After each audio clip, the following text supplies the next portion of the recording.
Dalam kisah rakyat di Bali, Leak adalah penyihir jahat, di mana Le berarti penyihir dan Ak berarti jahat. Hanya bisa dilihat di malam hari oleh para dukun pemburu. Saat siang Leak justru tampak seperti manusia biasa. Dipercaya saat malam hari Leak ada di pemakaman untuk mengambil organ dalam jenazah yang dipakai sebagai ramuan sihir. Bahkan beberapa orang percaya kalau ramuan sihir itu bisa membuat Leak berubah jadi sosok hewan. Seramnya, Leak juga gemar mengambil organ manusia hidup. Karena itu saat di Bali, banyak wisatawan yang diharuskan untuk bersikap sopan di beberapa tempat yang dianggap keramat. TPU Jeruk Purut di Jakarta dipercaya memiliki sosok hantu yang menyeramkan. Disebutkan pada tahun 1986 ada sosok pastur tanpa kepala yang melintas di pemakaman yang mencari makamnya. Konon jika kamu ingin melihat pastur berkepala buntung ini harus datang ke Jeruk Purut dengan jumlah ganjil, sendiri atau bertiga. Berani mencoba?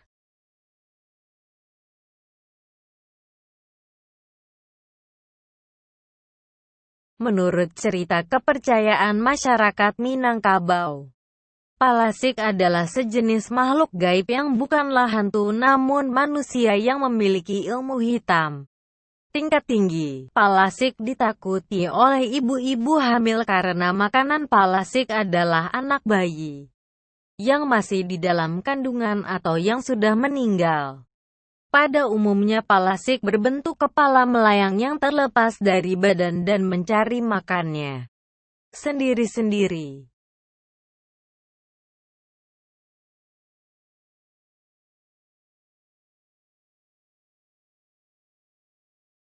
Tuyul adalah sosok hantu yang paling banyak tersebar di Indonesia, terutama Pulau Jawa. Digambarkan tuyul sebagai anak kecil atau orang kerdil berkepala gundul dengan kulit keperakan dan bersuara seperti anak ayam. Tuyul dipekerjakan untuk mencuri uang.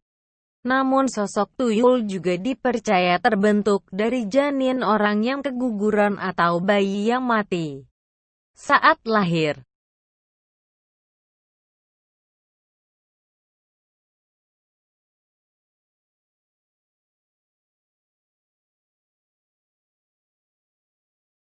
Genderuwo dikenal oleh masyarakat Jawa sebagai makhluk halus yang berwujud tinggi besar, kekar dan dipenuhi bulu lebat di seluruh tubuh. Dengan habitat kegemarannya adalah pohon besar yang teduh atau sudut lembab yang gelap. Cerita-cerita misteri menyebutkan bahwa genderuwo suka mengubah fisik menjadi seorang pria dan menghamili perempuan. Banyak orang percaya bahwa genderuwo adalah arwah orang meninggal yang belum mau naik ke akhirat.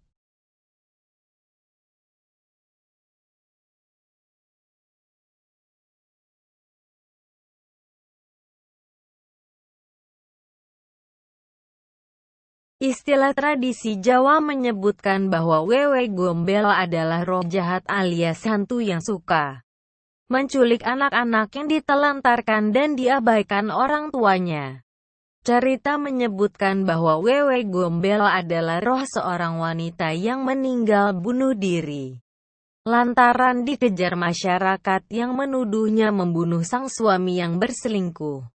Cerita lain menyebutkan bahwa kejadian ini sering terjadi di kawasan Gombel, Semarang.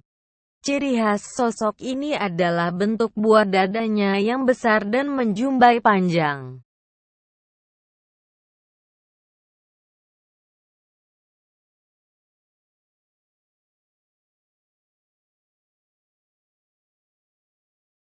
Sosok kuntilanak dipercaya sebagai perempuan hamil yang meninggal dunia.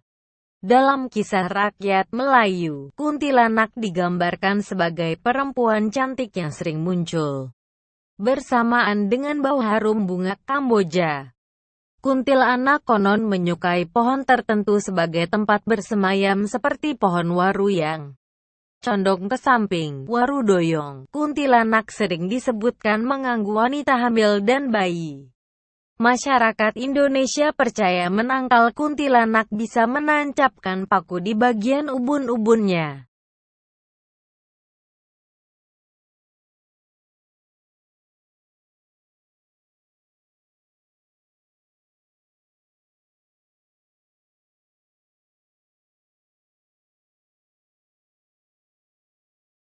Sundel bolong adalah mitos penduduk urban Indonesia yang menyebutkan sesosok hantu wanita berambut panjang dan bergaun putih namun bolong di bagian punggungnya sehingga organ tubuhnya terlihat. Sundel bolong selalu diceritakan sebagai perempuan yang tewas terbunuh akrena, diperkosa atau melahirkan anaknya di dalam kubur.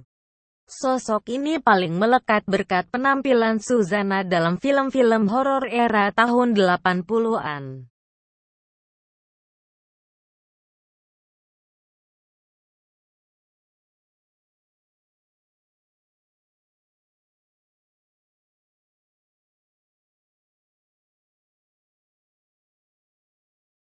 Rumah sakit di Jalan Salemba, Jakarta dipercaya sebagai lokasi pertama penampakan suster ngesot. Suster ngesot memang seringkali diakui terlihat di lorong rumah sakit. Sosok suster ini terjadi lantaran diperkosa oleh seorang pria yang akhirnya dia dibunuh dengan bagian kaki yang dilukai parah sehingga sosok hantunya menjadi suster yang ngesot karena tidak bisa berjalan. Membayangkan saja cukup mengerikan.